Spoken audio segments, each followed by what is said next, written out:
கண்ணின் மணியாய் என்னை சிவனும் கர்மக்ஷேத்திரத்தில் பாலனை செய்ய இந்த நாளுமே உள்சவராளே எந்தன் பாவ சிந்தையில் நானே ஜென்ம ஜென்மமயலங்களின் முடிவில் ராஜயோகத்தின் நிழலிலே அடைத்தேன் ருத்ரயாகத்தின் நித்திய சாந்தியில் சிருஷ்டி விதைக்கின்ற நினைவனில் ஓற்றி. ஓம் சாந்தி. 23/11/2024 காலை முரளி. ஓம் சாந்தி. பாப்தாதா மதுவனம். சாராம்சம்: இனிய குழந்தைகளே, ஆத்ம உணர்வுடன் சேவை செய்யும் போது நீங்கள் ஒவ்வொரு அடியிலும் தொடர்ந்தும் வெற்றி பெறுவீர்கள்.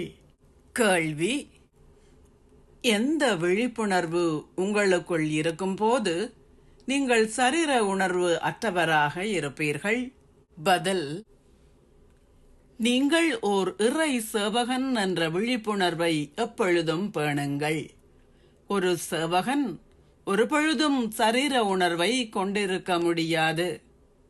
நீங்கள் எந்த அளவிற்கு யோகத்தில் அதிகமாக இருக்கின்றீர்களோ அந்த அளவிற்கு உங்கள் சரீர உணர்வு துண்டிக்கப்படும். மீண்டும் கேள்வி: நாடகத்திற்கேற்ப சரீர உணர்வுடையவர்கள் என்ன தண்டனையை பெறுகின்றார்கள்? பதில்: இந்த ஞானம் அவர்களின் புத்தியில் பதிவதில்லை. செல்வந்தர்கள் அவர்களின் செல்வம் காரணமாக சரீர உணர்வுடையவர்களாக இருக்கின்றனர். இதனாலேயே அவர்களால் இந்த ஞானத்தை புரிந்து கொள்ள முடிவதில்லை. இதுவே அவர்கள் பெறுகின்ற தண்டனை ஆகும். இதனாலேயே அவர்களால் இந்த ஞானத்தை புரிந்து கொள்ள முடிவதில்லை. ஓம் சாந்தி. தாரணைக்கான சாராம்சம்: 1. நீங்கள் இறை குடும்பத்தை சேர்ந்தவர்கள் என்ற சந்தோஷத்திலும் போதையிலும் சதா நிலைத்திருங்கள். கடவுளே உங்களுக்கு கற்பிக்கின்றார். நீங்கள் அவரின் அன்பை பெறுகின்றீர்கள். இந்த அன்பின் மூலமாகவே நீங்கள் தேவர்கள் ஆகுகின்றீர்கள். 2. ஏற்கனவே நிச்சயிக்கப்பட்ட இந்த நாடகத்தை மிகச் சரியாக புரிந்து கொள்ளுங்கள். இதில் எத்தவறும் இருக்க முடியாது. நடந்து முடிந்த எந்த பாகமும் மீண்டும் இடம்பெறும்.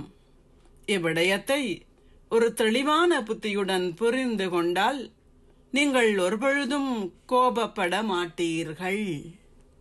ஆசீர்வாதம்: சகல புயல்களையும் பரிசுகளாக கருதிய வண்ணம் உங்களை அர்ப்பணிப்பதுடன் சம்பூரணமும் ஆகுவதன் மூலம் அந்த புயல்களை இலகுவாக கடப்பீர்களாக. எல்லோருடைய இலட்சியமும் அர்ப்பணிப்பதும் சம்பூரணமாகுவதுமே ஆகும். அதனால் சிறிய விளையாட்டுக்களை இட்டு பயப்படாதீர்கள்.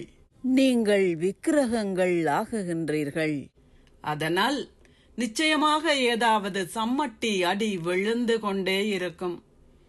முன்னால் இருப்பவர்கள் அதி கூடிய புயல்களை கடக்க வேண்டியிருக்கும்.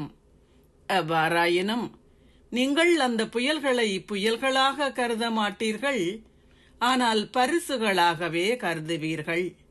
இந்த புயல்கள் உங்களை அனுபவசாலிகள் ஆக்கும் பரிசுகள் ஆகும். ஆகவே தடைகளை வரவேற்று நீங்கள் அனுபவசாலிகளாகி தொடர்ந்தும் முன்னேறுங்கள். ஸ்லோகம்: கவனயீனத்தை முடிப்பதற்கு உங்களையிட்டு தூய சாதகமான எண்ணங்களை வைத்திருந்த வண்ணம் தொடர்ந்து உங்களை சோதியுங்கள். ஓம் சாந்தி. நன்றிகள் பாபா. அதிகாலையிடும் பேசும் நிரகாரிய சத்குரு நீயே பரம் சுடன் சிந்துமாத்ம தெளிவாயிடும் புத்தியில் பார்வை பரம் சுடன் சிந்துமாய்